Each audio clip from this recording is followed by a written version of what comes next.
हाय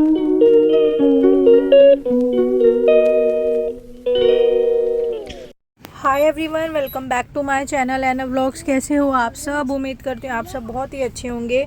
जय माता दी, हर हर महादेव, जय श्री राम। तो गाइज़, आज के व्लॉग में अभी मैं यहाँ पर मोटर चलाई मैंने मीठे पानी की, और दोनों बच्चे जो हैं घर में ही हैं। दोनों की तबीयत ठीक नहीं है काफ़ी दिनों से, ठीक है। और आलिया का तो पेट अपसेट था, उसको स्टमक इन्फेक्शन हो गया था, बट शोना को जो है फीवर हो गया। अब हल्की फुल्की आलिया ठीक हुई, तो यहाँ शोना को फीवर हो गई। इतना भयंकर, इतना तेज़ उसको फीवर हुआ, 103 104 इस तरीके से।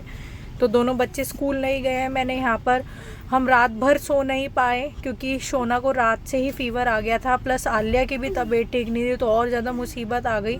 देखो शोना यहाँ पर लेटा हुआ है, सो के उठ चुका है, बट फिर भी ये उठ नहीं रहा है, एक्टिव नहीं हो रहा है। तो मैंने इसको बोला ऐसा करो, तुम फटाफट से पहले चाय बिस्किट खा लो, ताकि मैं आप दोनों को जो है ना दवाई दे दूँ। तो आलिया तो पहले से बेटर है, बट शोना की तबीयत कुछ ज़्यादा ही ख़राब होगी। तो मैंने रात को भी इस पर मतलब नज़रें रखी कि भाई ऐसा ना हो कि, वैसे तो रात भर हम सो ही नहीं पाए, 2:30-3 बजे इसको फीवर आना शुरू हो गया था, और पूरी रात करता रहा, कुल मिलाता रहा, ये हिलता रहा, हम लोग सो ही नहीं पाए। हमने ना सारी घर में मेडिसिन रखी है, कोल्ड, कफ, फीवर, पेट दर्द, हर चीज़ की। तो मैंने रात को इसे दवाई दी थी बुखार की, ठीक है। अब सुबह उठा ही है तो फिर इसको फीवर चढ़ा हुआ है, तो मैं इसे यहाँ दे रही हूँ दवाई। और अभी मैं मीठे पानी की मोटर चला के हटी थी, उसमें पानी नहीं आ रहा था यार। पानी की बहुत ज़्यादा समस्या हो गई है दिल्ली में, कभी आता है कभी नहीं आता है। और यहाँ पर मैं उसको दवाई दे रही हूँ। और आलिया मेरा यहाँ पर जो है ना व्लॉग बना रही है, तो बोली मम्मी लाओ, आपका काम है ना, मतलब मैं इजी कर देती हूँ, मैं व्लॉग बना देती हूँ। तो आलिया यहाँ पे शूट कर रही है, तो मैं हंस रही हूँ इस बात पे कि हाँ चलो देखो, मतलब बेटियाँ कितनी जल्दी समझदार हो जाती है। अभी तो 7 साल की है बेचारी, अभी से ही वो ना काफ़ी चीज़ों में बोलती, लाओ मम्मा मैं हेल्प करा देती हूँ, लाओ मैं हेल्प करा दूँ, तो वही है। तो यहाँ पर मैं उसको शोना को यहाँ पर दवाई दे रही हूँ। तो ये ना पैसीमोल है, ये जो दवाई है पैसीमोल DS करके है, बच्चों की फ्लेवर वाली, मैंगो फ्लेवर है। और इसी के ऊपर ये ढक्कन आता है नापने का, 1 ml 2 ml 3 ml ऐसे करके। तो डॉक्टर ने जो इसकी लिखी हुई थी 5 ml, वो मैं इसे दे रही हूँ। और ये यहाँ पर ले नहीं रहा, बोला नहीं मुझे उल्टी आ जाएगी, मुझे उल्टे। फिर मैंने इसको बताया, अरे नहीं ये तो आपकी फेवरेट दवाई है, वही मैंगो वाली। तो वो फिर इसने देखी कि हाँ ये पैसीमोल है, पैसीमोल तो ये ले लेता है क्योंकि फ्लेवर वाली है, अच्छा फ्लेवर है। तो फिर इसने कहा ठीक है मैं ले लूँगा, मुझे ना आप टॉफ़ी दे दो। तो फिर यहाँ पे मैंने एक ये वाला जो पूरा डिब्बा है ये टॉफ़ियों का ही बनाया हुआ है। इसमें मैंने मिक्स टॉफ़ीज़ करी हुई हैं, मैंगो, ऑरेंज, मेलेडी, ये सब तो सारी मिक्स टॉफ़ियाँ करी हुई है। तो ना ये चीज़ें ना थोड़ी बहुत घर में रखनी भी चाहिए, बट इस पे ध्यान देना चाहिए कि बच्चे 24 घंटे यही चीज़ें ना खाते रहें। तो मैंने ये रखी हुई है। इसने यहाँ पे फटाफट से दवाई ले ली है, और यहाँ पर वो बोल रहा है कि मुझे अब 1-2 टॉफ़ी दे दो मम्मी। बट गाइस मैं क्या बताऊँ, इसको इतनी तेज़ फीवर था, इतनी तेज़, रात को भी मैंने इसकी इतनी पट्टियाँ करी। 104 फीवर था गाइस इसको, 104, पूरा 104 आ रहा था उसके अंदर थर्मामीटर में। हम लोगों का इतना दिमाग ख़राब हो गया यार, कहीं ना दिमाग में इसको बुखार ना चढ़ जाए। सीरियसली हम लोग बहुत ज़्यादा टेंशन में हो गए थे कि कहीं ऐसा ना हो कि यही फीवर रहे। और पता है क्या हो रहा था गाइस, आप लोग यकीन नहीं मानोगे। यहाँ पे देखो मैं इतनी टेंशन में आप लोगों को नज़र भी आ रही हूँ, इसको अभी भी इतनी तेज़ बुखार है। मैं वहाँ पे इसको जो है बर्फ़ के पानी की पट्टियाँ कर रही हूँ। हो क्या रहा था ना, पहले इसको बुखार आता था तो होता क्या था कि पैरासीटामोल, जैसे यही पैसीमोल दे दिया तो आधे पौने घंटे में पसीने आते थे तुरंत, और बुखार जो है उतर जाता था, पहले ऐसे होता था।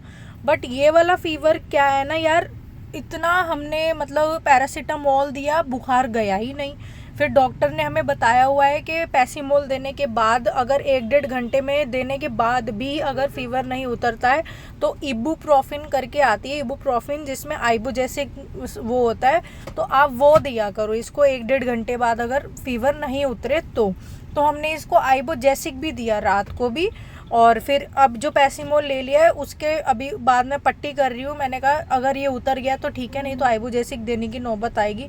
तो रात को आइबुजेसिक भी दिया, तब भी इसका बुखार शेड नहीं हुआ, बिल्कुल भी बॉडी टेम्परेचर कम नहीं हुआ। हम लोग और ज़्यादा घबरा गए कि ये फ़र्स्ट टाइम, 4 साल का है, 4 सालों में जो है पहली बार ऐसा हुआ है कि यार पैसीमोल से भी बुखार नहीं जा रहा है, आइबुजेसिक से भी बुखार नहीं जा रहा है। तो एडमिट होने की कहीं नौबत ना आ जाए। हम लोग इतना ज़्यादा टेंस हो गए थे, इतना परेशान हो गए थे कि क्या इसको हो गया यार, ये फीवर क्यों आ गया है। ऊपर से बच्चा ना कुछ खा रहा है ना कुछ पी रहा है, इवन पानी भी नहीं पिया उससे जा रहा है।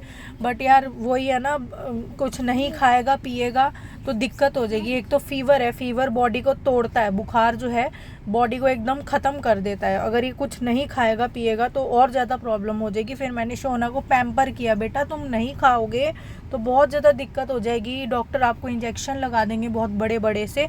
तो आपको जो खाना है आप मम्मा को बताओ, मम्मा आपके लिए बनाएगी। तो ये फिर शोना बोलने लगा मम्मी मुझे आलू के पराठे खाने हैं। तो फिर मैंने फटाफट से बिल्कुल सिंपल तरीके से यहाँ पे मैं आलू उबाले और उसमें कुछ ज़्यादा मिर्च मसाले नहीं डाले, क्योंकि एक तो वैसे ही वो बुखार में है, ठीक है। मिर्च मसाले डालूंगी उसको वैसे ही मुंह में चुभेगी और फिर खाया नहीं जाएगा। मैं चाहती हूँ कि बच्चा थोड़ा बहुत खाए।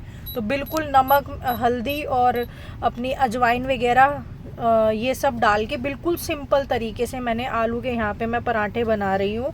बहुत ज़्यादा यार टेंशन हो गई थी, हम लोग रात भर एक तो सो नहीं पाए हैं, क्या बताऊँ। और इस वजह से मैं सोच रही थी कि यार हाउस हेल्पर जो है घर में होनी चाहिए। हाउस हेल्पर यानी कि साफ़ सफाई वाली। अब देखो जैसे बच्चा बीमार हो गया तो नवीद का और मेरा फोकस जो है पूरा बच्चे पर ही हो गया, उसको ही टेक केयर करने में, उसको ही देखने में। तो अब साफ़ सफाई तो पड़ी की पड़ी रह गई। अब साफ़ सफाई तो हमारे लिए इतनी इम्पोर्टेंट नहीं है ना जितना बच्चा इम्पोर्टेंट है। तो इसलिए मैं चाह रही थी कि एक मतलब साफ़ सफाई वाली लग जाएगी, काम वाली। तो ये है कि मैं बच्चों पर भी फोकस कर पाऊँगी, उनके मील पर भी फोकस कर पाऊँगी और अपना मतलब खुद पर भी फोकस कर पाऊँगी, क्योंकि मेरी भी हेल्थ ठीक नहीं रहती है। जो परमानेंट माइग्रेन बन गया है मुझे, वो बहुत ज़्यादा मुझे दिक्कत देता है गाइस। सच में मैं इतनी परेशान हो जाती हूँ इस सिर दर्द से ना, कि मैं मतलब शब्दों में जो है ना बयान नहीं कर सकती कि कैसी हालत हो जाती है मेरी। जो माइग्रेन का पेन पूरा सिर से लेके पूरी गर्दन तक, धीरे धीरे हाथ तक चला जाता है। इतना ज़्यादा दिमाग ख़राब हो जाता है, उस समय कुछ नहीं दिखता जब ये दर्द शुरू होता है यार। कहीं भी शुरू हो जाता है ये, कहीं भी बहुत दिमाग ख़राब हो जाता है यार, बहुत ही ज़्यादा, क्या बताऊँ मैं। तो इसलिए फिर अब मेरा फाइनल डिसीज़न अब यही है यार, मैं अब काम वाली पक्का ही रखूँगी। मैंने इनसे अपने हस्बैंड से स्ट्रिक्ट हो के जो है बात करी कि ये देखो यार मैं नहीं कर पाऊँगी, प्लीज़ इस चीज़ को समझो। अब हमें कैसे ना तैसे करके ढूंढनी ही पड़ेगी। बट जो हमारे घर में आंटी आती हैं तो मैं आज उनसे ही मतलब बात करूँगी कि आप ही लग जाओ। वैसे तो मैंने कई बार कर लिया, वो आंटी भी बेचारी यही बोलती हैं कि टाइम नहीं मिल पा रहा है, क्योंकि उन्होंने काफ़ी सारे घर पकड़े हुए हैं, बस वही बात है। तो यही है कि अब मैं फाइनली रख लूँगी। तो यहाँ पर मैं बिल्कुल सिंपल तरीके से फटाफट आलू के पराठे बनाए और मैं सबसे पहले बनते के साथ ही देखो अभी मैंने इसकी पट्टियाँ करी है ना, पैरासीटामोल दिया और इसको जो है पट्टी करी है। और तो ये अभी थोड़ा बहुत बेटर फील कर रहा है। तो मैं यहाँ पे फटाफट बनते के साथ ही यहाँ ले आई हूँ आलू के पराठे और साथ में दही। तो बस वो ही मैं इसको यहाँ खिलाने की कोशिश कर रही हूँ। काफ़ी हद तक खा भी लिया है इसने, देख सकते हो आप, ये सोना की प्लेट है, काफ़ी हद तक खा लिया, ये थोड़ा सा ही बचा है। और गाइज ये जो आप चीज़ बॉल्स देख रहे हैं क्रैक्स के, इसको अवॉइड करना, ये मैंने अपने लिए मंगवाए थे, क्योंकि ना यार ये मुझे खाने में बहुत अच्छे लगते हैं। और यहाँ पे साथ के साथ दोनों बच्चे देख रहे हैं कृष्णा वाला जो कार्टून आता है वो। तो चलिए गाइस इसी के साथ इस वीडियो का करते हैं यहीं पर एंड। आई होप आप लोगों को पसंद आई होगी, और पसंद आई है तो यार प्लीज़ मेरे चैनल को सब्सक्राइब करो, हम सबको सपोर्ट करो, मुझे आलिया सोना को। आप लोगों के एक लाइक से, एक कमेंट से, एक उससे हमें बहुत सपोर्ट मिलता है, क्योंकि ये मेरा अकेली का चैनल नहीं है, मेरा फैमिली चैनल है। तो ये हम सबका चैनल है और आप लोग हमारी यूट्यूब फैमिली का हिस्सा बने, हमें बहुत अच्छा लगेगा गाइज, बहुत ज़्यादा। Thank you so much for watching, bye bye.